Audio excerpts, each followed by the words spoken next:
Assalamualaikum warahmatullahi wabarakatuh. Alhamdulillah, alhamdulillahil ghayyu sultanuh, al-wadihil burhanuh, al-mabsuti fil wujudi karamuhu wal ahsanuh. Allahumma salli ala nuril anwar وسر الأسرار ودرياج الأخيار ومفتاح الباب اليسر سيدنا ومولانا محمد المختار وعاله الأظهر وأصحابه الأخيار عدد نعم الله وإفضاله. أما بعد, yang saya cintai, yang saya muliakan, yang saya hormati para alim ulama, para habaib, para kiai, para ustadz, para tokoh masyarakat, segenap tuan-tuan guru yang hadir, namun tidak bisa saya sebutkan namanya satu persatu, namun tidak mengurangi mahabbah ta'zim saya. Wabil khusus yang saya cintai, yang saya muliakan, segenap keluarga besar dari pengantin. Dan alhamdulillah, di hari kita bersyukur kepada Allah, saudara kita telah menjalankan sunnah yang dianjurkan oleh Rasulullah SAW. Nama pengantinnya siapa? Neng Irma sama Kang Galuh. Masya Allah. Semoga dengan menjalankan sunnah yang dianjurkan oleh Rasulullah SAW menjadi sesuatu yang bisa membuka segala apa yang sebelumnya ditutup oleh Allah Subhanahu wa taala. Amin ya rabbal. Semoga Allah jadikan keluarga yang sakinah, mawaddah, warahmah, diberikan keturunan soleh solehah. Amin ya rabbal. Alhamdulillah, kita bersyukur kepada Allah Subhanahu wa taala, yang dimana ialah Allah yang telah memberikan kita nikmat iman, nikmat Islam, nikmat Al-Quran, nikmat taubah, dan nikmat yang paling unggul yang selalu saya sampaikan dimanapun saya mulai ceramah, dimana Allah memberikan kita kenikmatan. Allah mentakdirkan kita ini menjadi umat daripada sang kekasihnya Baginda Maulana Muhammad. Tak lupa pula kita sampaikan kecintaan kita kepada sosok manusia yang paling mulia, kepada sosok manusia yang paling utama, kepada sosok manusia yang paling agung, yang tidak ada tandingan kemuliaannya. Semoga salam, cinta, rindu, mahabbah kita tercurah kepadanya, sang Baginda Maulana Muhammad. Baginda Maulana Muhammad. Sebelumnya saya minta maaf, datang sampai di sini jam 11:30 baru sampai, ternyata medan jalannya Masya Allah. Saya itu di jalan tadi nggak kelar-kelar mengucap istighfar, astagfirullahaladzim, astagfirullahaladzim. Ini saya lagi naik wahana roller coaster, apalagi naik mobil arah tempat ceramah. Mau ketiduran sebentar, lubang duar, astagfirullahaladzim. Ya Allah, kapan istirahatnya ini? Harusnya yang harusnya 4 jam sampai dari Tangerang kemari itu 4 jam. Masya Allahnya nyampe di sini ternyata hampir 6 jam. Makanya saya minta, sebelum saya mau nanya dulu, ini di sini kepala daerahnya, kadesnya ada sebenarnya kan? Ada kadesnya? Ada kadesnya?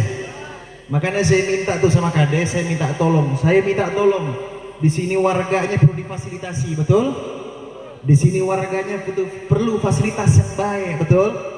Pengen nggak jalanannya rapi? Pengen nggak jalanannya bagus? Di sini kadesnya ada nggak, datang nggak? Ada kadesnya. Pak Kades, dengan hormat, ini saya mewakili warga di sini kalau gitu. Saya nggak pernah datang ke sini pertama kali. Cuman Masya Allah, pertama kali saya datang ke sini kenangannya ajib. Jalannya Masya Allah, setiap detiknya saya astagfirullahaladzim, apa itu? Saya pikir lubang kuburan, dalam banget lubangnya. Makanya saya minta Pak Kades dengan hormat, saya Reza Bana Hasan dengan hormat minta tolong. Ini suara rakyat, saya wakilkan minta tolong itu diperbaiki jalannya. Ada dana APBD, tolong diperbaiki jalannya itu. Nama kampung apa? Desa apa? Desa apa? Mekar Tanjung. Saya minta tolong untuk warga di sini, khususnya warga Mekar Tanjung. Coba minta tolong dengan hormat, saya minta tolong kepada Pak Kades, RT, RW. Tolong segera diperbaiki jalanannya biar rakyat di sini pun mendapatkan kenikmatan yang insya sallu ala Nabi Muhammad. Kita doakan aparatur pemerintah yang hadir, semoga Allah panjangkan umurnya, Allah sehatkan badannya, Allah berkahi setiap urusannya, Allah kabulkan segala hajat keinginannya, jadi pemimpin yang adil dan bijaksana, melayani rakyat dengan tidak korupsi. Amin ya Rabbal. Alhamdulillah saudara, ini hari adalah hari kebahagiaan buat saudara kita. Hari di mana hari kebahagiaan bagi saudara kita. Saya ingin menjabarkan bagaimana kenikmatan dalam menikah. Dalam Al-Quran itu dijelaskan, wa min kulli syai'in khalaqna zawjaini la'allakum tazakkarun.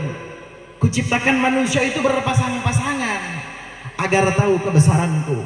Makanya kalau ada malam ada siang, ada kiri ada kanan, ada atas ada bawah, ada laki-laki ada perempuan. Kenapa sih dianjurkan menikah? Salah satunya saya jelaskan. Allah menciptakan manusia itu memiliki takdir masing-masing. Misalkan contoh, mempelai perempuan Allah takdirkan rezekinya di dunia cuma 30%. Ternyata Allah mentakdirkan pihak laki-lakinya itu Allah berikan rezekinya takdir saya sebesar 70%. Maka jadilah sempurna. Makanya nikah itu penyempurna. Maka tadi saya bilang, apa yang belum tersempurnakan semoga dengan adanya pernikahan menjadi sempurna. Insya. Dan saya perhatikan kadang banyak orang yang kadang ngomong, kita ngapain sih nikah? Nanti kalau nikah bagaimana makannya? Nikah nanti bagaimana hidupnya? Belum punya kerjaan. Mau tahu hal-hal seperti itu seakan-akan kita nih suuzon sama Allah. Ketika kita ini ketakutan atas segala sesuatu yang telah Allah takdirkan, kurang ajar kita sama Tuhan. Rizki, ajal, jodoh itu sudah Allah takdirkan sebelum kita dilahirkan. Karena kebanyakan zaman sekarang orang ini khawatir kepada sesuatu yang telah Allah takdirkan, tapi nggak khawatir tuh orang. Nggak khawatir apa? Nggak khawatir dengan sesuatu yang belum Allah jaminkan. Apa? Sorga. Ini sorga nih belum tentu kita masuk ke dalam sorga, belum tentu. Amal ibadah kita belum tentu bisa meraih surganya Allah, belum tentu. Tapi kebanyakan orang kekhawatiran akan hausnya dunia, takut kelaparan, takut nggak punya uang. Kan realitanya begitu, Beb. Hidup butuh uang. Saya nggak menyalahkan. Hidup butuh uang. Segala sesuatu butuh uang. Tapi bukan segalanya tentang uang. Kebahagiaan nggak bisa dibeli dengan uang. Makanya saya bilang janji Allah apa? Wa min kulli syai'in khalaqna zawjaini la'allakum tazakkarun. Kuciptakan manusia itu berpasang-pasangan agar tahu kebesaranku. Namanya kebesaran itu pasti selalu akan ada keindahan. Jadi jangan pernah takut susah. Nikah itu gitu ngebuka rezeki. Saya pertama kali nikah itu umur 17 tahun. Saya keluar dari pondok, orang tua saya punya abah datangin saya, cuman bilang sama saya, Reza, kamu mau mondok lagi apa mau langsung nikah? Saya posisi baru kelar 3 hari mondok, Pak. Saya baru 3 hari kelar dari pondok, baru keluar saya. Apa enggak meleot kaki saya digituin sama saya punya abah? Ini abah saya didikannya kayak militer, kerasnya minta ampun. Saya nanya sama saya punya abah, Allah yarham, sudah almarhum, abah kenapa akan disuruh nikah? Belum istirahat. Biar ke istirahat dulu. Oh, enggak bisa. Capek-capek abah didik kamu di pondok, capek-capek abah cari biaya kamu di pondok, capek-capek banting tulang abah cari uang buat kamu bisa makan di pondok, bisa taklim di pondok. Jangan perkara rusaknya dunia, kamu hancur sama perempuan, akhirnya ilmu yang telah kamu kejar selama kamu di pondok hancur seketika karena adanya perzinahan. Segitunya saya punya ayah ngejaga saya. Sampai akhirnya saya bilang, ya udah Bang, kalau gitu nikah aja. Emang jodohnya udah ada, deg-degan juga dalam hati. Nih buset, jodohnya belum ada, disuruh kawin. Nikah, kawin mah gampang, nikah dulu. Disuruh zuat, kita disuruh nikah. Akhirnya cuman bilang, ya sami ana ya Abah. Saya mendengarkan perintahmu wahai Abah. 3 hari kemudian Abah cuma ngomong pagi-pagi saya baru bangun. Nak bangun nak, ayo siap-siap kemana Abah? Kita ngelamar perempuan. Wah yang bener Wah buset. Udah kamu siap-siap. Saya jalan pakai baju pakaian rapi, pakai gamis, dalam hati deg. Ini anak siapa gue lamar? Cakep apa kagak ya? Lah kita mah laki-laki ngomong apa adanya, pengennya yang cakep, bener gak Pak? Yang minimal kagak malu dibawa ke kondangan. Kita mikir nih siapa mau dilamar, cakep apa enggak? Ya maklum masih 17 tahun gua. Ini cakep apa kagak ya? Mukanya bagaimana ya? Itu namanya ta'aruf tuh, indah bener dah kalau ta'aruf. Datengin ke rumahnya. Yang pertama kali keluar saya nggak boleh melihat tuh perempuan. Yang datang keluar abahnya, abah dari perempuan itu. Saya perhatiin, abahnya cakep, anaknya bibit nih. Lah kan bagaimana pohon kalau buah kan nggak jauh dari pohonnya. Saya ngeliat abahnya keluar, abahnya cakep nih, bibit, bismillah. Ditanyain, udah siap zuat apa belum? Dalam hati kan baru 3 hari lulus pondok. Gua nengok ke abah gua, ditanya sama mertua, udah siap nikah belum? Ya bang gimana bang? Ya jawab. Gua disuruh jawab. Hati bilang kagak, mulut bilang iya. Ya bagaimana, kepepet, dipaksa sama bapak. Iya insya Allah om, siap. Kaki saya begini nih. Untung pakai gamis, jadi gak terlalu kelihatan malunya.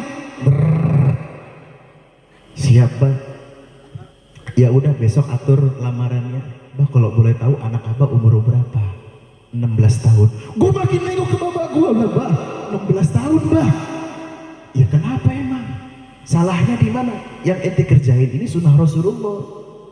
Daripada ente kenal sama perempuan-perempuan di luar, Imam Syafi'i itu sangat menjaga pandangannya.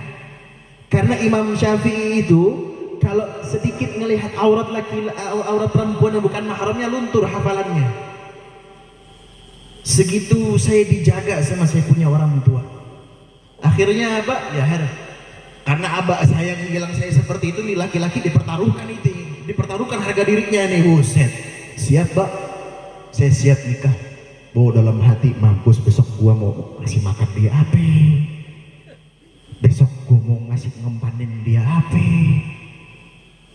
Nih Masya Allah, Abah cuman bilang begini, yang kamu jalankan ini adalah sesuatu yang dianjurkan oleh Rasulullah. Yang kamu jalankan ini adalah jalan berdiri di jalannya Allah.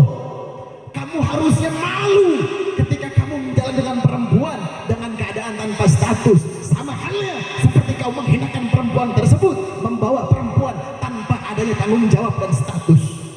Akhirnya saya cuma bilang, siap bah. Walaupun hati masih meredek rasanya, hati masih kepikiran, ini besok gue serumah sama dia, empan ini pakai apa? Masih pakai whiskas makanan kucing. Udahlah, bismillah. Kalau Walid udah nyuruh nih, orang tua kalau udah nyuruh, saya nih kalau orang tua nggak bisa saya bantah sudah. Orang tua ini saya taruh di atas kepala, baik ibu maupun bapak. Ibu dulu saya taruh di atas kepala, baru bapak. Ketika saya dibilang suruh ngelamar, saya nemuin saya punya umi.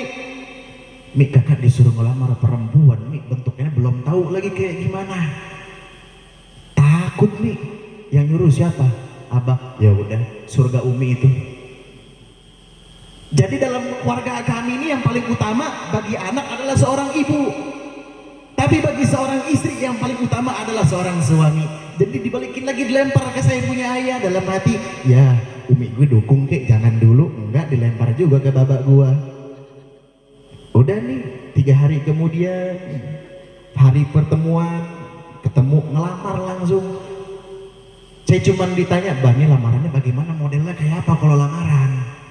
"Ya bawa aja seserahan." "Seserahan apaan? Kagak tahu." Disiapin seserahannya, datang ke rumah perempuan. Di situ saya belum dikasih tunjuk tuh muka perempuannya. Dalam hati, ini pas saya bawa seserahan nih, bawa seserahan. Dalam hati gini, ini muka jodoh gue yang mana lubang hidungnya. Lah masih penasaran, belum dikeluarin. Singkat cerita, udah kelar keperkenalan keluarga, pihak laki-laki sama pihak perempuan pulang, penentuan tanggal nikah. Enggak satset bu, nih satset pokoknya dah, gerak cepet. Kelar dari seserahan, dia bilang ngeluarin tanggal kapan. Biasa seserahan kan biasanya seminggu atau sebulan nentuin tanggal nikah. Ini enggak, abah cuma ngomong, "Saya pengen nikahin anak saya sama anaknya ente 2 hari lagi." Itu yang tadi muka lagi santai, lagi ngerokok, tapi jangan dicontoh. Ada lagi ngerokok posisinya, pasti bilang 2 hari lagi tuh rokok langsung, "Buset, ini asap nyangkut di kerongkongan, lek-lekan belum ketahuan nih asap." 2 hari lagi kata abah.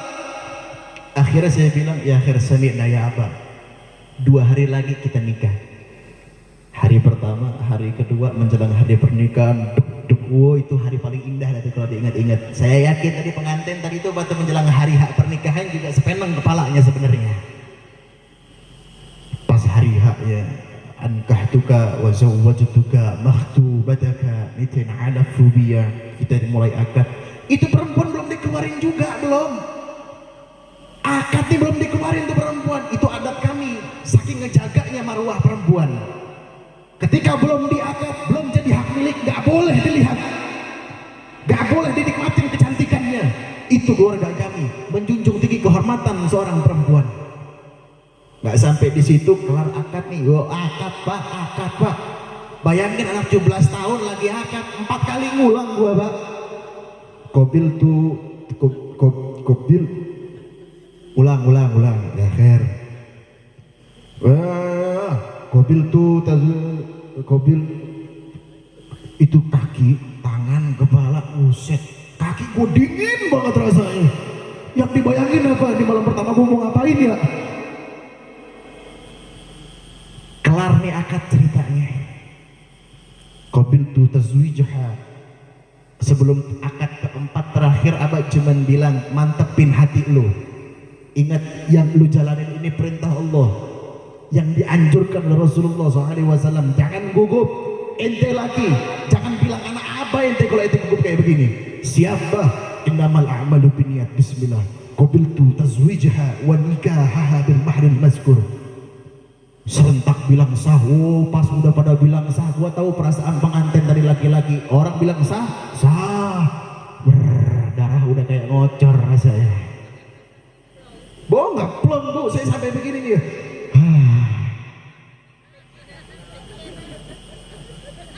Baru tuh pengantin perempuan keluar pakai cadar. Dek, nih gigi gingsul apa kagak ya? Ngeri dibuka, pasti buka giginya gingsul aja gue perasaan. Pakai cadar warna putih keluar, duduk samping saya, dia cium tangan. Wih, malu rasanya. Ya gimana, kita di pondok batangan semua ketemunya tiap hari. Sekalinya keluar dari pondok langsung ketemu sama lobang, ya deg-degan rasanya. Pas dibuka cadarnya, waduh, ini jodoh saya ya Rob. Yang tadinya unek-unek saya, ini muka cakep apa kagak. Lah laki-laki syahwatnya di mata, saya kasih tahu. Ini laki-laki syahwatnya di mata, nggak bisa melihat paha bening aja kadang-kadang. Astagfirullahaladzim, astagfirullahnya begini. Makanya saya bilang ini laki-laki syahwatnya di mata. Nggak salah, saya pun nggak menyalahkan karena saya juga begitu. Waktu pertama kali saya nikah, ini pas buka cadar, ya Rob, ini mukanya gimana? Bismillah ya Allah, jangan gengsul gini, jangan sampai tonggos. Dibuka cadarnya, ya Rob, saya melewat pak. Oh, ini bidadari tak bersayap kayak begini ternyata. Full senyum pokoknya pak. Cuan dia boleh. Kelar nikah. dalam hati, tahu Pak, pertama kali saya nikah yang saya pikirin apa? Bukan soal enak-enaknya malah. Yang saya pikirin apa? Ini keluar dari sini gue ngapain? Terus mau kemana? Besok dia gue kasih makan apa ya? Anak nemuin anak punya apa? Nah, gak perlu takut. Jangan seuzon kamu sama Tuhan. Kurang ajar kamu sama Tuhan kalau kamu takut. Allah itu sudah mentakdirkan kamu rezeki, ajal, jodoh. Itu sudah Allah yang tentukan. Harusnya kamu pikirin bagaimana nahkoda kamu nih nahkoda. Kamu pikirin bagaimana kamu ngebawa bahtera. Karena belum tentu kamu ngebimbing kamu istri kamu jadi istri yang soleha. Ingat, kelak di yaumil qiyamah, ketika kamu menjadi laki-laki yang soleh, tetapi istri kamu bisa menjadi istri yang soleha, belum bisa menjadi istri yang soleha, kamu nahkodanya. Ketika bahtera masuk ke dalam neraka, kamu penanggung jawabnya, karena kamu yang bawa bahtera, kamu nahkodanya. Istri masuk neraka, kamu pun bakal ke bawah masuk neraka. Jangan takut soal dunia, tapi kamu pikirin bagaimana cara kamu ngebawa bahtera kamu. Ini namanya awal peperangan, ini namanya awal perjuangan, yang dimana tanggungan kamu semakin besar. Sehelai rambut istri kamu terlihat oleh yang bukan mahramnya, maka istri kamu tergolong dari kaum-kaum yang zalfa. Apa itu zalfa? Zalfa adalah seburuk-buruknya wanita. Seburuk-buruknya wanita adalah kaum zalfa. Mereka kaum wanita yang mudah mengumbarkan aurat, mereka yang mudah berbaur kepada laki-laki yang bukan mahramnya. Itulah seburuk-buruknya wanita. Ini laki-laki ini berat, Bu. Laki-laki ini berat. Ketika laki-laki udah soleh, alim, sholat gak pernah ditinggalin, ternyata istrinya gak soleha. Ketika dia yaumil qiyamah dihisab nanti, seumpama harusnya nih laki-laki suaminya masuk ke dalam surga, ternyata karena kelakuan istrinya yang gak baik dan menentang ajaran Allah, kalian akan kecebur ke bawah, ke neraka. Lain halnya kalau laki-lakinya gak soleh tapi istrinya soleha, sholatnya kuat, ibadahnya kuat, gak pernah bolong. Kelak di yaumil qiyamah saat dihisab, istri kalian masuk ke dalam sorga, sedangkan kalian suami ketika kalian tidak menjalankan perintah Allah tetap masuk ke dalam neraka. Makanya saya bilang laki-laki ini tanggungannya berat. Satu, tanggungan seorang laki-laki, satu, ibunya. Kedua, adik atau kakak perempuannya. Ketiga, istrinya. Keempat, anak perempuannya. Berat tanggungan laki-laki sebenarnya. Makanya saya bilang, maksudnya pokoknya setelah pernikahan baru mulai perjuangan. Oh iya, kalian lakoda laki-laki, kalian ngejaga orang-orang sekeliling kalian. Dan ingat, pesan saya untuk pengantin, pengantinnya mana? Ada? Waduh, penceramahnya datang, pengantinnya jangan-jangan udah start duluan. Ada pengantinnya, mana pengantinnya? Mbak, nanti dulu Mbak. Mana pengantinnya, mana? Saya pengen lihat, coba. Ada pengantinnya enggak? Pengantinnya udah mulai emang. Nanti dulu, sabar, penceramahnya baru datang, orang jalannya rusak tadi. Mana coba pengantinnya? Ada nggak pengantinnya? Mana pengantinnya? Mana? Tidur? Serius? Oh, nyolong start nih. Penceramahnya baru datang, udah mulai. Saya cuma pengen ngasih nasihat buat pengantin, khususnya buat mempelai pria laki-laki. Ini pesan saya khususnya buat pengantin baru, pihak laki-laki, umumnya untuk yang hadir di sini yang sudah punya istri. Atas nama cinta, kita menikah itu sudah pasti mengatasnamakan cinta. Kita menikah bukan cuma sekedar menikah. Kalian menikah dengan perempuan yang kalian mencintai. Ya, mana pengantinnya? Dengerin baik-baik nasihat saya, khususnya buat pengantin laki-laki, umumnya buat orang yang sudah beristri, terkhususnya juga buat saya. Ini nasihat dari saya, ingat kalian menikahi perempuan, kalau kita mengingat bagaimana perempuan tersebut saat kecilnya sampai besarnya dan dia menikah sama kamu, itu bapaknya banting tulang. Bapaknya kerja keras supaya anak perempuannya bisa mendapatkan pakaian yang layak, bisa mendapatkan pendidikan yang baik, bisa mendapatkan makanan-makanan yang enak. Itu berkat dari perjuangan ayahnya, berkat dari perjuangan ayahnya banting tulang sampai sebesar itu dan menikah dengan kamu. Pesan saya cuma satu untuk mempelai laki-laki maupun yang sudah beristri. Ingat, kalian ini sosok pengganti dari ayah pihak perempuan. Jangan kau sakiti dia. Dia dibesarkan dengan penuh cinta, dia dibesarkan dengan penuh kasih sayang, dia dibesarkan dengan keringat air mata orang tuanya, dia dibesarkan dengan darah orang tuanya. Jangan kau sakiti dia, jangan kau membuat dia sengsara, jangan kau buat dia menjadi orang yang kesepian. Jangan sampai. Ingat, kamu ini pengganti dari seorang ayahnya.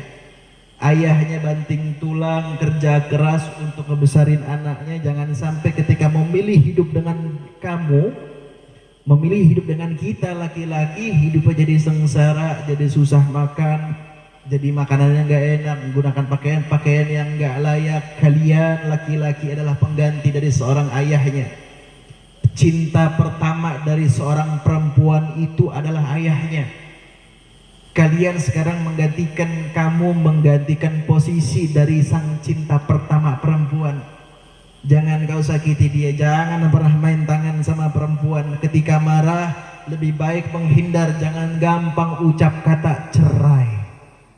Ini hati-hati nih, kadang-kadang laki kalau kebablasan gampang banget ngucap cerai. Ini hati-hati nih. Kadang-kadang orang nggak paham, biar saya jelaskan. Jatuh talak satu, seumpama jatuh talak satu nih, talak satu, misalkan berantem terlepas, gua ceraiin lu, jatuh talak itu sudah. Kalau mau balik lagi talak satu masih bisa nggak? Masih bisa. Jaraknya berapa lama? Kalau kita, ini bukan saya mendoakan perceraian, enggak, nauzubillah min zalik, jangan sampai. Tapi ini ilmu, kita ngaji bareng-bareng. Seumpama ketelepasan, laki-laki bilang gua ceraiin lu, kurang ajar lu, talak satu jatuh. Hati-hati itu. Jaraknya 100 hari masa iddah. Sebelum 100 hari bisa balik nggak? Bisa. Dengan cara apa? Cuman modal lisan, I come back to you. Selesai. Itu udah rujuk tuh.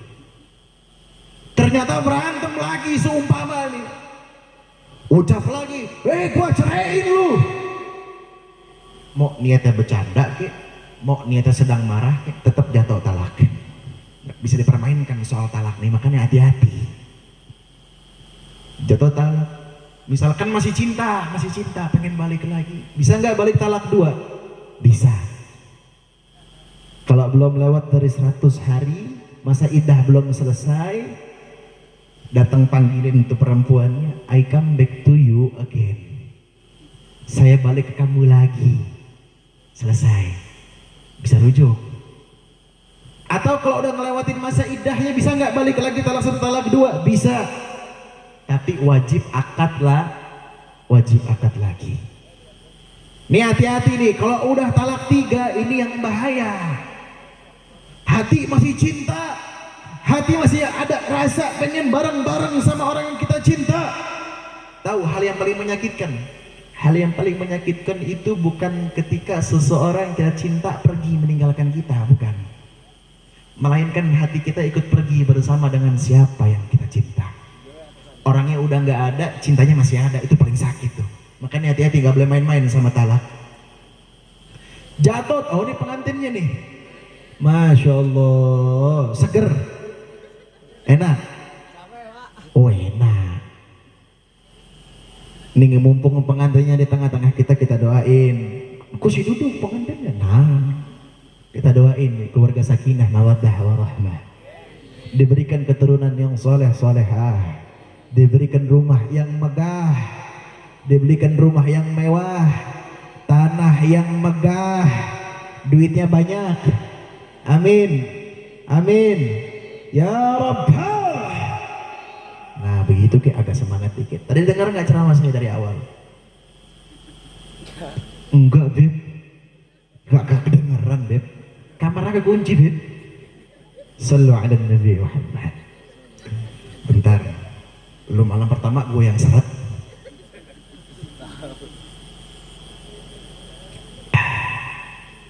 Sallu ala Nabi Muhammad. Saya ulang, mumpung ada pengantinnya di tengah-tengah kita. Ingat, nama kamu siapa? Galuh. Galuh. Satu lagi siapa namanya? Siapa? Neng Irma. Neng Irma.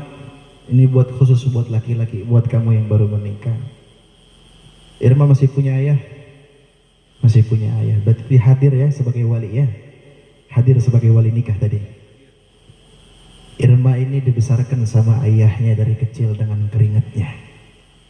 Irma ini dibesarkan sama ayahnya banting tulang supaya mendapatkan pakaian yang layak, supaya mendapatkan makanan-makanan yang bergizi, mendapatkan pendidikan yang baik.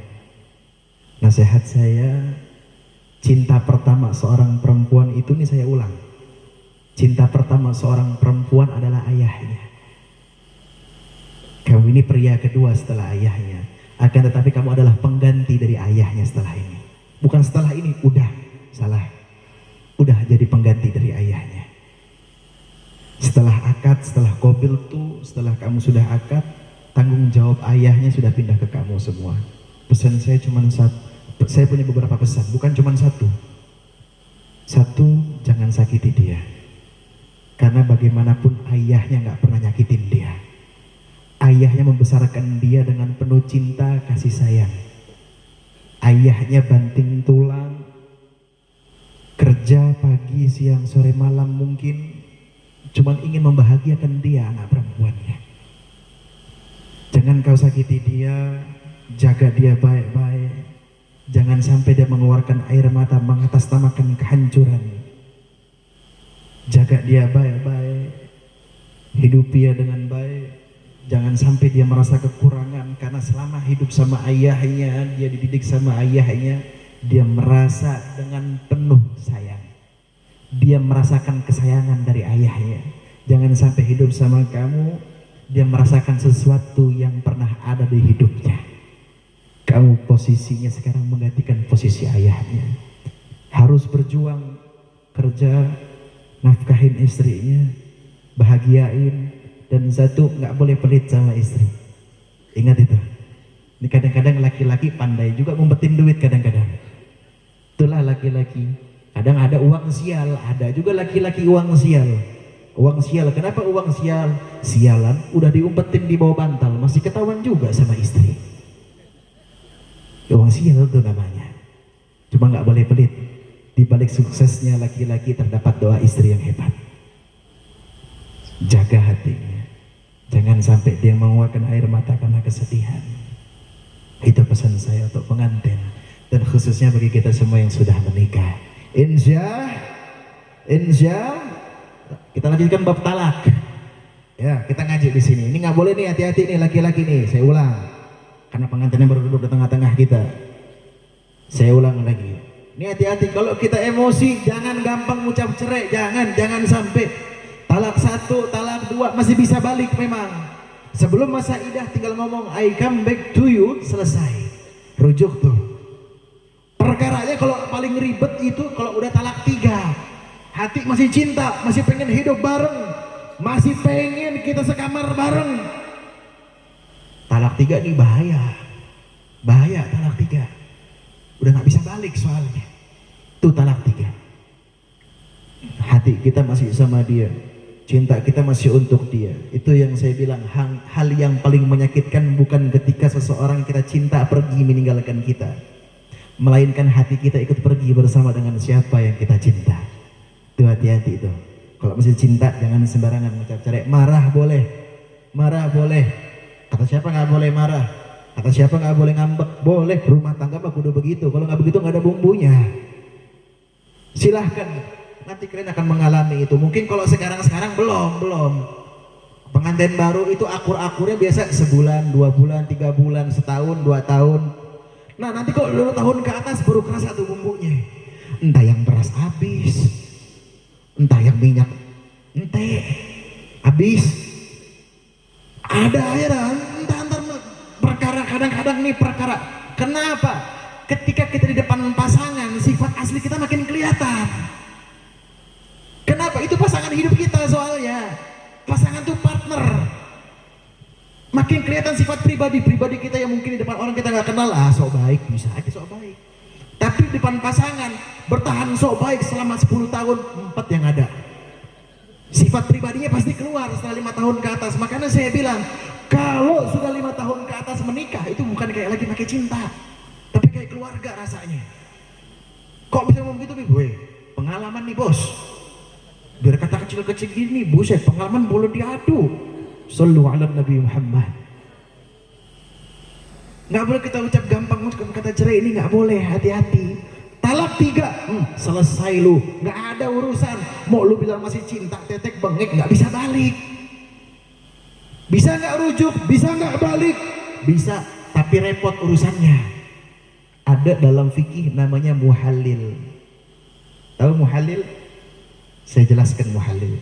Muhalil itu pihak perempuan ini harus nikah dulu sama laki-laki lain. Apa nggak sakit hati lu? Ini bahaya, makanya gue bilang. Lu kalau masih cinta baik-baik, jangan gampang ngucap cerai, jangan. Ini mah buat yang udah punya istri, bukan buat pengantin baru. Saya doain pengantin baru langgeng sampai mau memisahkan. Amin. Ya Rabbal. Nah, gue kalau bagian paling itu, amin, gue paling kencang supaya dapat keluarga yang adem-adem aja dah pokoknya. Amin. Ya Rabbal alamin. Ucap talak 3, seumpama gua ceraiin lu jatuh talak 3, ya Allah, nauzubillah min zalik. Lu masih cinta, hatta lu masih cinta, nggak ada urusan. Hukum fikih nggak bisa dibeli dengan cinta masalahnya. Hukum Islam nggak bisa dibeli pakai cinta. Jatuh talak 3 nggak bisa balik. Bisa balik nggak? Ada syaratnya. Syaratnya apa? Muhalil.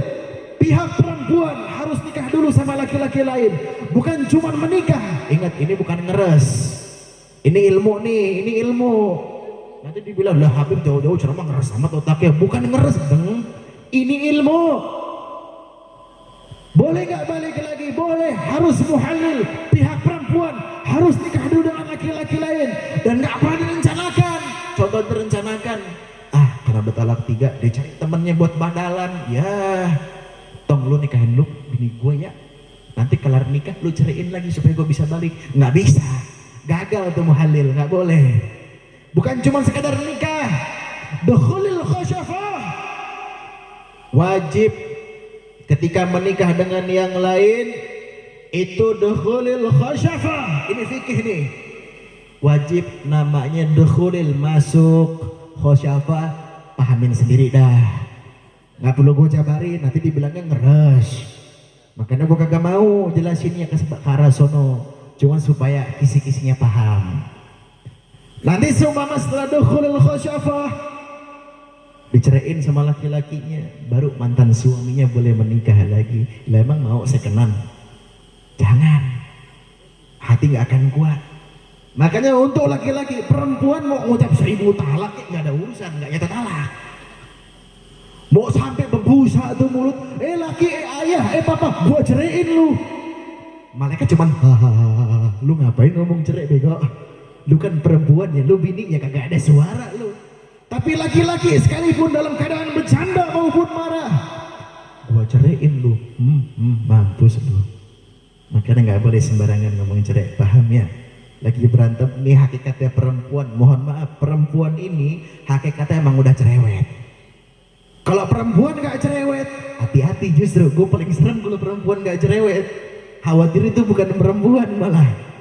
Dari zaman Nabi Adam, Siti Hawa ini gak ada perempuan lain selain Siti Hawa. Nabi Adam pulang telat, Siti Hawa cemburunya minta ampun. Jadi kalau perempuan zaman sekarang cemburunya kegedean, udah modal pabrikannya Pak. Bapak kalau punya istri di rumah mau ngoceh aja. Perempuan ngoceh paling demennya diapain sih Pak? Biarin aja Pak, saya punya istri nih Pak. Ngoceh kalau lagi marah dia ngoceh. Ngoceh panjang kali lebar, saya tontonin Pak. Sampai senyum. Udah kelar dia ngoceh, saya tanya, sayang udah capek? Makin gondok digituin, gue diemin lagi, gue liatin dia. Sampai bener-bener capek, gue tanyain lagi, sayang udah capek? Udah sini sayang, sini, tayang, tutut. Saya cium keningnya. Itu perempuan yang tadinya masih cak-mencak, ya Allah, dari A sampai Z. Perempuan tuh paling lemah kalau diromantisin Bu. Bener gak? Ini perempuan nih paling lemah kalau diromantisin. Mau lebih kuat lagi, saya kasih tahu caranya. Mau gak cuma diromantisin, habis dicium yang jajan. Makin full senyum tuh ini. Ayang tahu aja. Pengertian amat. Tuh perempuan tuh bukan lawan laki-laki, gak boleh kita lawan, apalagi sama main tangan. Ya Allah, laki-laki main tangan sama perempuan suruh pakai mukena, gue paling gak demen tuh. Laki-laki main tangan sama perempuan gue paling gak demen. Kenapa? Sesalah-salahnya perempuan tetap di hakikatnya perempuan, diciptakan dari tulang rusuk yang lemah. Lu ngedidik dia dengan kekerasan, nih tulang rusuk pohon itu kalau masih kecil dipaksain supaya lurus, yang bengkok dipaksain patah tuh pohon. Sedangkan perempuan diciptakan dari tulang rusuk yang lunak. Lu geber dia pakai tangan, kusut gue bilangin. Kenapa gue bilang kusut? Ya Allah, ini perempuan nih, lu gampar sekali, namparnya 1000 kali dia. Lu balas pakai mulut sekali, dia balas 1000 kali. Lu baru ngomong A, sampai Z. Jangan dah. Ini di Konoha perempuan ras terkuat masalahnya. Di Indonesia ini perempuan ras terkuat.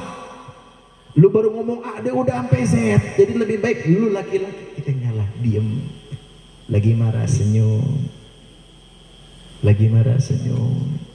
Yang perempuan bagaimana juga perasaan laki-laki. Nih dengerin nih ilmu buat perempuan sekarang. Biasanya pengantin baru nih perempuan rapih dandanannya tiap hari, bibir dimenor-menorin, alis masya Allah dilempeng-lempengin, alis tuh dilempeng-lempeng, lurus banget kayak jalan tol tuh alis. Apa lagi? Bedak tebal banget bedaknya. Tuh kalau apa ditepak kebul kalau itu. Itu bertahan biasanya cuma sampai sebulan, 2 bulan, 3 bulan, 4 bulan, 5 bulan, setahun dah, setahun setelah pernikahan, ya Allah balik setelan pabrik, bau apek, ya bau bawang, muka berminyak. Jangan salahin lakinya, kadang-kadang laki-laki suka tergiur sama rumput sebelah. Ya kenapa? Lu sih cantiknya cuma di awal pernikahan, giliran setahun pernikahan, Masya Allah, badan bau bawang, muka kayak penggorengan, minyak semua, ya Rob. Bangun tidur rambut kayak singa gimbal. Coba dipertahankan cantiknya dari awal pernikahan dan selama pernikahan. Bu, saya nih Pak, saya capek. Saya kadang-kadang kalau ceramah safari dakwah, santri-santri saya tahu lah. Siklus safari dakwah keliling Indonesia nih. Kalau saya safari dakwah ceramah itu seminggu 2 minggu nggak pulang kadang-kadang. Tapi ketika saya pulang datang ke rumah, senang rasanya. Kenapa saya pulang senang? Melihat istri cantik, wangi, bening, pipi udah dimenor-menorin, bibir dimenor-menorin, alis dalam pengbat ke jalan tol dah pokoknya. Rambut dikebas-kebasin udah kayak trio macan. Gue demen banget tuh ngeliatin begitu. Tapi bini gue sendiri kenapa emang? Urusan apa? Lah kan bini gue. Rambut dikebas-kebasin, dijaga, dipertahankan seksinya di depan suami, jangan di depan laki orang, geblak lo depan laki orang. Di depan suami seksinya dipertahanin. Di rumah usahakan di rumah lebih seksi dari Luna Maya. Tapi di luar rumah ikuti Siti Khadijah radhiyallahu anha, dari ujung kepala sampai ujung kakinya semua ditutup. Kenapa? Karena keindahan badannya hanya milik yang dicinta suaminya. Itu dijaga tuh kehormatannya. pertahankan kecantikannya depan suami, jaga wanginya, jangan nanti perkara udah 2 tahun 5 tahun menikah, ya Rob, 5 tahun menikah dasternya bolong-bolong. Udah begitu kalau habis makan cabenya nyangkut di gigi nggak dibersihin, gue geli banget kalau begitu tuh. Kalau gue bersih gigi begini, lu ngapain manggil-manggil begitu tuh, jelek buat mukanya, ya Rob. Dijaga cantiknya, elegannya depan suami tetap dijaga, jangan sampai enggak. Ingat, laki-laki syahwatnya di mata, mau baik yang sudah menikah maupun yang belum menikah, tetap laki-laki hakikatnya syahwatnya di mata. Gimana caranya laki-laki kita betah di rumah? Jaga kebersihannya, jaga wanginya, jangan sampai tuh rambut banyak kutunya, jangan sampai berminyak. Rambut nih, muka nih paling dijaga, dah muka paling dijaga, karena kita ini laki-laki pulang ke rumah yang nongok muka bininya masalahnya. Nengok muka bini, ya Allah, suram banget kayak ondel-ondel. Kok kayak ondel-ondel? Iya Beb, kenapa emang mukanya minyak semua Beb? Makanya saya bingung Beb, kagak betah di rumah. Lah ngapa emang bini gue jelek banget sekarang Beb, ya Allah. Beb tau gak Beb, ondel-ondel kan jelek banget Beb ya. Lah ini lebih jelek dari ondel-ondel Beb, ngapa emang? Dasarnya bolong, rambutnya gimbal. Giliran gua ngelirik bini bini orang. Giliran gua ngelihat cewek lain dia marah, tapi di rumah dibikin nggak betah. Makanya nasihat saya buat perempuan, dijaga kebersihannya depan suami. Sami'na wa ata'na suami. Ketika kalian belum menikah, surga kalian di orang tua kalian. Tapi ketika menikah, surga kalian telah dibawa oleh suami kalian. Senengin surga kalian sebagai seorang istri ini, senengin surga kalian. Yang laki-laki juga begitu. Perempuan udah kena gue semprot, laki-laki gue semprot juga kena. Sekarang lagi ke laki-laki. Ini mohon maaf, kadang juga laki-laki nggak tahu diri nih. Pengen cewek istrinya cantik, secakep Luna Maya, pengennya putih, pengennya wangi, dikasih perempuannya gocap, nggak tahu diri kadang-kadang begitu tuh. Bu, tenang Bu, gua bela, tenang. Suaminya datang nggak? Ada suaminya, tenang. Gua bantuin. Wow, full senyum loh. Habisin kasih uang jajan banyak. Besok-besok kalau habis selesai ceramah datang lagi, tenang, gua backup. Ini kadang-kadang laki-laki nggak tahu diri, pengen perempuannya cantik, istrinya wangi. Pengen makan enak dimasakin, ya Allah, per bulan dikasih gocap, ngegeblak juga lu laki-laki begitu. Sekarang gua rinci, jawab yang kompak. Bu, lipstik harganya berapa? Lipstik harganya berapa? Nggak tahu. Emang nggak perlu dibeliin sama lakinya? Habis ini minta sama lakinya, bilang jangan merki lu, lu punya duit berkat doa gue ini. Di balik laki-laki sukses ada doa istri yang hebat. Nanti minta sama lakinya pulang dari sini. Kalau disuruh siapa? Disuruh sama Habib. Kenapa lu? Jual aja nama gua, nggak apa-apa. Lipstik harganya berapa lipstik? Jawab dulu, ini mumpung gua lagi bela lu nih. Berapa lipstik harganya? 50.000, ada 50.000. Paling murah 50.000. Tuh Pak, denger Pak, listrik. Tapi lipstik paling murah gocap. Apalagi bedak. Berapa harga bedak? 50.000 juga. Udah cepet, ingat, itu baru bedak sama lipstik. Parfum berapa? Cepet gue bantuin juga, lu bukan seneng. Berapa? 1.000. Berapa? Oh samain aja, gocap juga. Apa tadi tuh? Lipstik, bedak, parfum. Cepet 50 tuh, ingat. Cepet 50. Apa lagi? Blush on apa? Blush on harganya berapa? 100. 300. Serius mahal amat? Beneran 300.000? Samain juga, gocap juga.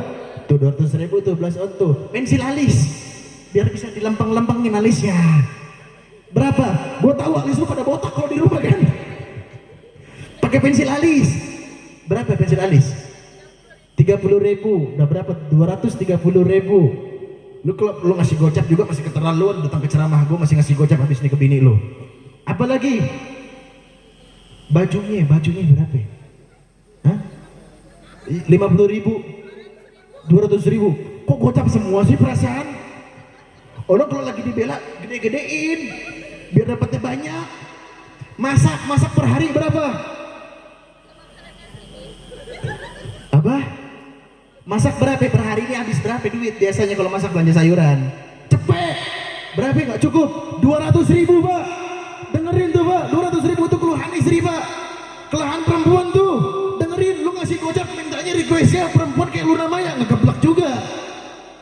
Ini Pak, kenapa saya bilang saya pulang betah. Saya pulang habis ceramah 2 minggu, saya keliling nggak pulang-pulang. Datang ke rumah, oh Pak, ya Allah, ngeliat istri.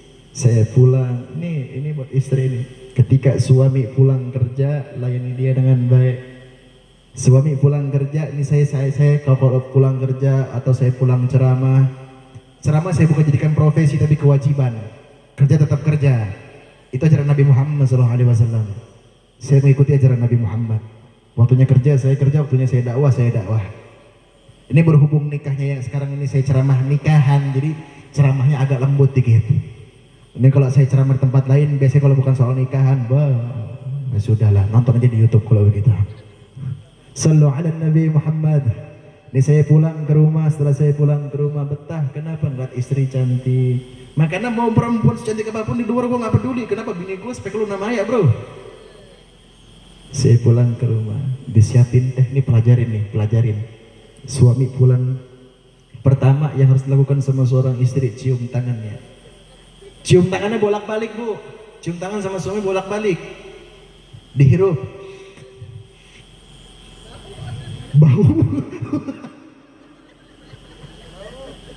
Stop, itu biar bau juga keringat, itu bekas perjuangan untuk bahagiain kalian, nggak boleh gitu.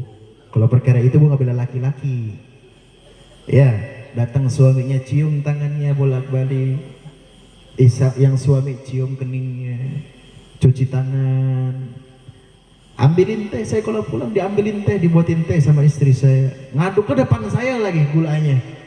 Allahumma sholli ala sayyidina Muhammad, Allahumma sholli ala sayyidina. Saya harus salawatin tuh teh. Makanya saya sih nggak akan kegoda sama perempuan manapun. Saya pulang ini perkara teh aja diadukin depan saya, diadukin ya. Allahumma sholli ala sayyidina Muhammad, Allahumma sholli ala.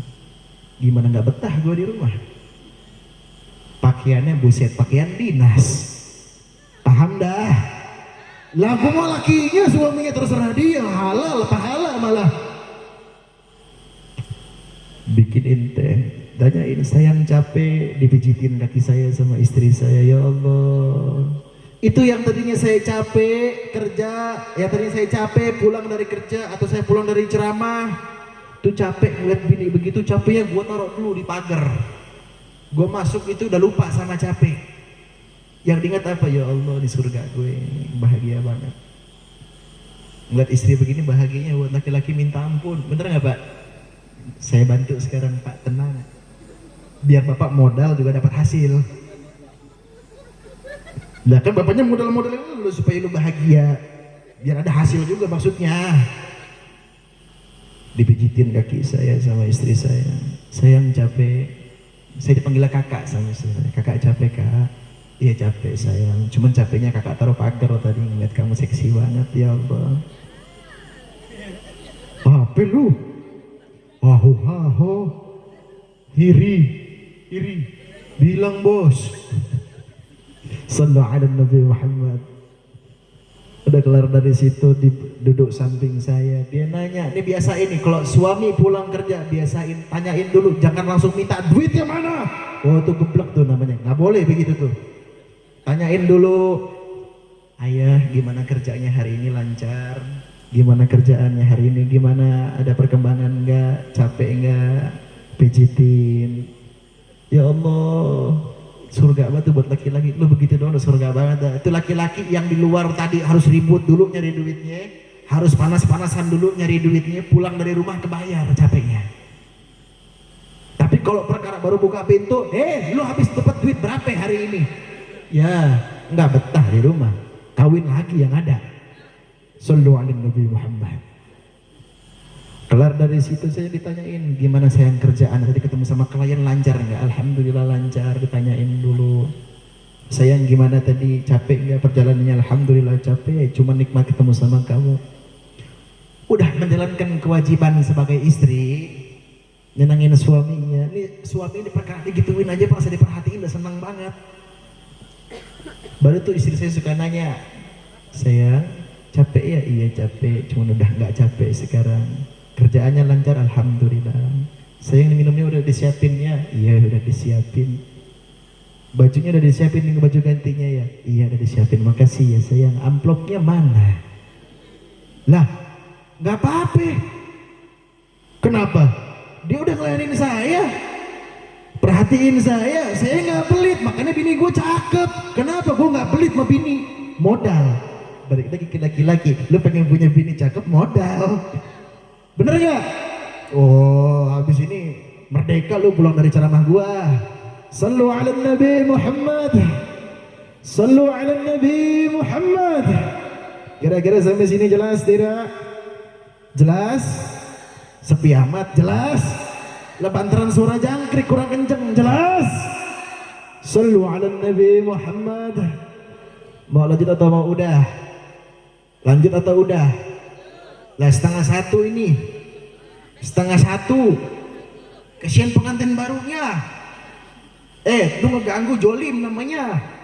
Ini pengantin baru habis ini mau ngapain? Nih gue kasih doanya. Gue kasih doanya ini buat laki-laki. Habis ini lu baca, lu apalin. Ini maafin ya kalau gue emang cowboy. Gue kalau ngomong begini apa adanya. Enggak disopan-sopanin, enggak munafik. Seenggaknya saya enggak pernah menghina siapapun. Saya penceramah yang enggak pernah merendahkan siapapun. Nanti keluar dari sini mandi. Habis mandi wudu. Kelar wudu baca bismillah dulu, jangan main serobot aja. Doanya nih, doanya Allahumma qawiyyu zakari 'alal firash wa tawilu zakari 'alal firash. Itu doanya itu. Apal enggak? Coba ulang. Loh, dihafalin, langsung praktekkan di sini. Capek enggak? Oh, itu senyum itu melambangkan kebahagiaan. Capek enggak? Senyum-senyum malu-malu. Jadi udah deh ya. Nasihat saya itu yang saya sampaikan. Saya senang banget ketika saya datang ke sini. Alhamdulillah saya punya pengalaman baru. Biasanya saya ceramah mobil saya masukin ke dalam panggung. Tapi alhamdulillah mobil sekilo dari sini sekarang. Mobil sekilo dari sini. Biasanya saya ceramah itu mobil langsung masuk ke dalam panggung. Tapi ini pengalaman baru nih. Dan saya senang. Saya selalu senang mendapatkan pengalaman-pengalaman baru. Ini pengalaman yang paling mahal nih. Saya diundang di sini pengalaman paling mahal. Kenapa saya bilang pengalaman paling mahal? Karena ini first time saya naruh parkir mobil jauh banget. Tapi saya senang saya dapat pengalaman yang harusnya nyampe 4 jam jadi 6 jam. Perkara jalannya udah kayak naik rel coaster. Makanya saya minta sekali lagi untuk Pak Kades, mana Pak Kadesnya ya mana? Lah katanya ada. Kagak ada. Kemana Pak Kades ya? Tidur apa? Kalau gitu sampai ada RT, ada RT. Ada RT nggak? Nggak ada juga. RW-nya ada? Ada nggak? Oke, kalau begitu saya minta nih kalian rakyat di sini, kalian itu punya hak. Kalian ini induk dari pemerintah. Ini saya kasih tahu. Kalian ini ibunya daripada pemerintah. Kalian ini induk daripada pemerintah. Mereka pemerintah itu nggak bisa duduk di bangku pemerintahan tanpa suara dari kalian. Karena adanya suara kalian, kalian memilih, berhasil ya mereka duduk di bangku pemerintahan. Dan kalian punya hak penuh untuk menuntut mereka. Setiap tahun itu ada dana APBD Bu, biar Ibu juga paham. Ada dana APBD dari pemerintah, dari atas, dari pusat. Itu biasanya untuk perbaikan jalan. Ini saya mau nanya, rusak jalan udah berapa lama? Ada 5 tahun ada Pak? 5 tahun ada? Lebih? 10 tahun ada rusak begitu? Ada nggak? 10 tahun ada nggak rusak begitu jalanan? Hah? Ada juga 10 tahun.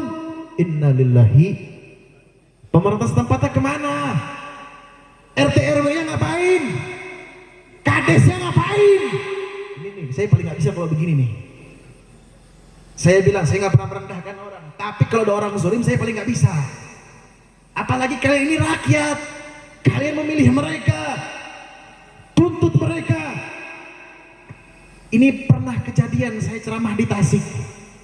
Kades kadesnya saya panggil depan di atas panggung, saya marahin habis-habisan. Saya bilang sama kadesnya, hei Pak Kades, kalau 2 tahun gak diperbaiki jalanannya, saya 2 tahun ke depan akan datang ke kantor kepala desa dan menghancurkan kantor kepala desa itu. Itu saya kalau orang dizolimi saya nggak bisa diem mulut saya.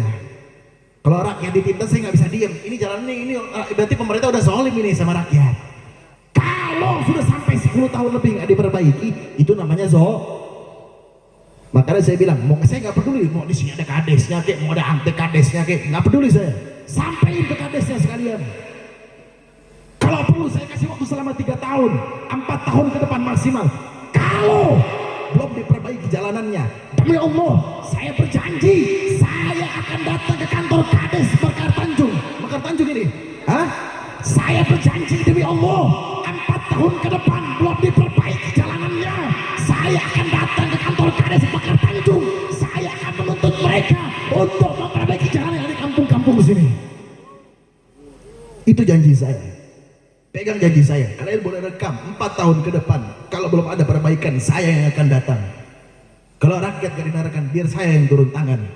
Kalau rakyat yang gak didengarkan, suara kalian gak didengarkan, biar saya turun tangan. Saya gak peduli, mau saya dilaporkan kek, mau saya dipenjara kek, mau saya dibunuh kek, mau saya mati kek, gak peduli.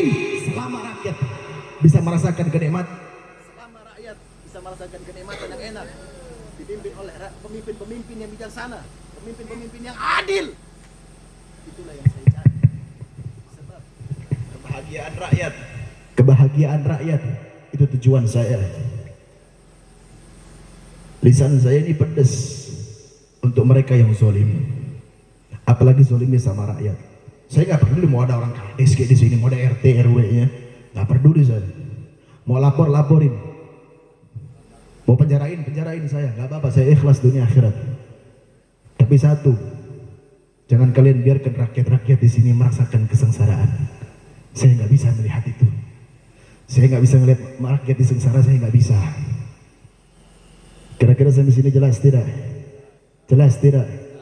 Sekarang 2025, 2029 saya datang ke sini belum diperbaiki, saya bakar untuk kantor kepala desa yang ada. Gak peduli saya mau dipenjarain kek, penjarain aja, gak peduli saya. Selama rakyat yang saya bela, selama rakyat yang saya usahakan, bagi saya, jiwa saya, nyawa saya, raga saya, murah harganya untuk rakyat Indonesia. Sallu ala Nabi Muhammad. Sallu ala Nabi Muhammad. Sallu ala Nabi Muhammad. Kira-kira sampai sini jelas tidak? Jelas tidak? Sallu ala Nabi Muhammad. Senang gak ketemu sama saya? Pengen gak ketemu lagi? Kalau kita doain biar panjang umur, biar sehat afiah. Amin ya Rabbal. Amin ya Rabbal. Insyaallah lain waktu kita bisa ketemu lagi. Karena berhubung saya juga besok pagi harus terbang ke Madura, saya izin pamit undur diri. Saya besok pagi berangkat jam 10 pesawat jam 10 pagi saya ke Madura berangkat. Doain biar saya sehat, doain biar saya bisa ketemu lagi lain waktu di kampung ini. Dan saya harap setelah datang saya nanti ke depannya di kampung ini lebih maju lagi. Amin ya Rabbal. Sallu ala Nabi Muhammad. Akhirul kalam wa akhirul da'wah. Assalamualaikum warahmatullahi wabarakatuh.